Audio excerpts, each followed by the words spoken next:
అనగనగా ఒక రాజు అనగనగా ఒక రాణి అనగనగా ఒక రాజు అనగనగా ఒక రాణి రాజు గుణము మిన్న రాణి మనసు విన్న రాజు గుణము మిన్న రాణి మనసు విన్న అనగనగా ఒక రాజు అనగనగా ఒక రాణి ఏడుగురు కొడుకులున్నారు వారు చదువు సంధ్యలుండి కూడా చవటలయ్యారు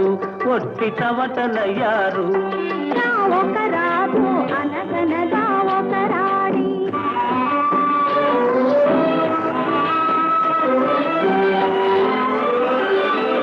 పడక మీద తుమ్మ ముళ్ళు పరచనొక్కడు అయ్యో ఇంటి దీపమార్పి